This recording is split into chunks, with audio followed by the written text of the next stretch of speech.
A mechanic brought me these shifter parts for a BMW, and he wants me to make each of them exactly 15 millimeters longer than they are now. So I'm in the middle of making this fixture plate so that after I cut them in half and add my little filler piece that's going to be just over 15 millimeters long, I can put it back in the fixture and weld it back together perfectly straight. So I'm tack welding these tabs around the part, not so tight that I can't get it in and out, so that after I cut them in half on the bandsaw, I add my little piece, and I can tack it back together. It's going to stay perfectly straight. So I'm going to keep welding these tabs on.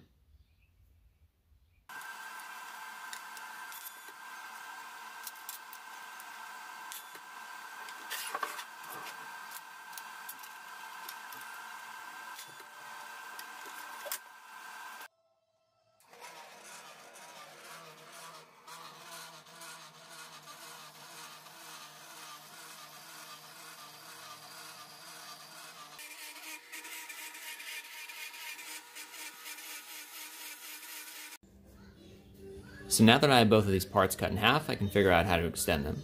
The customer wants them extended by exactly 15 millimeters. So I have to figure out how much material is lost in the cut and add that to 15 millimeters. My saw cut comes out to 45 thousandths of an inch, and 15 millimeters is exactly 590 thousandths of an inch. I add the two together and I get 635 thousandths of an inch. That's how much of a gap I need to leave between these two parts before I weld them back together.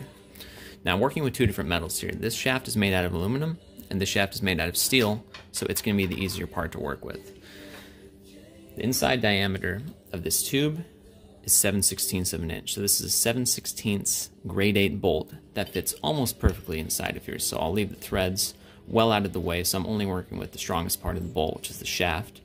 Cut the head off and slide this end of the shaft over the bolt, and then I line up my Sharpie marks that I drew on it before I cut it, and it'll be exactly in the same position as it was originally. This aluminum shaft will be a little bit trickier. I have a little piece of aluminum that I'm going to machine on the mill to be exactly 635 thousandths of an inch. And it may be overkill to machine it, but that way I know it's perfectly square and it's going to be exactly to dimension. So I'm going to machine that on the mill right now, and I'll weld both of these parts back together.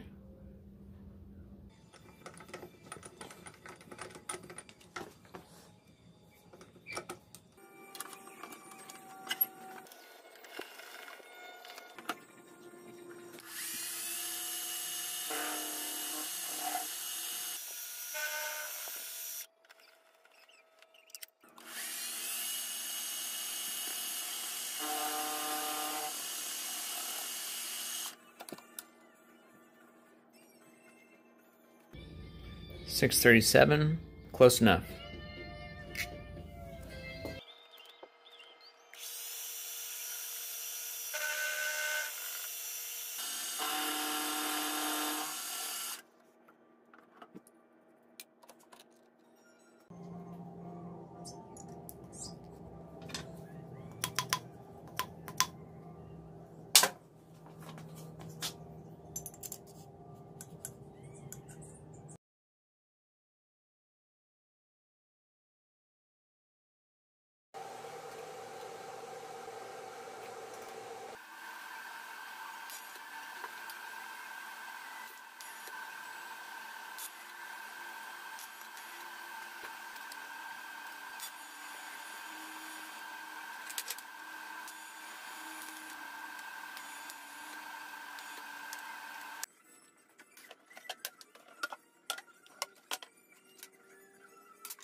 Instead of making one solid piece of aluminum to fill the gap, I left that channel open and machined this 1/4 inch little stick that's going to fit exactly inside of that channel and bridge the gap. And in my mind, that was the stronger approach. We'll see how it all welds together.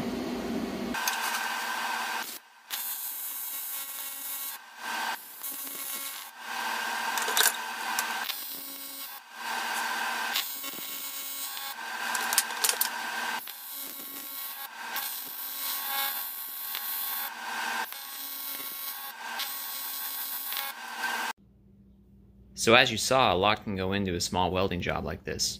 Not only did these parts need to be exactly 15 millimeters longer, but they also needed to be kept straight so that they matched up with the surrounding components as part of the shifter. That's where a fixture or jig comes in handy. I was able to keep these parts perfectly straight when I tacked them together, and they stayed straight when I welded them.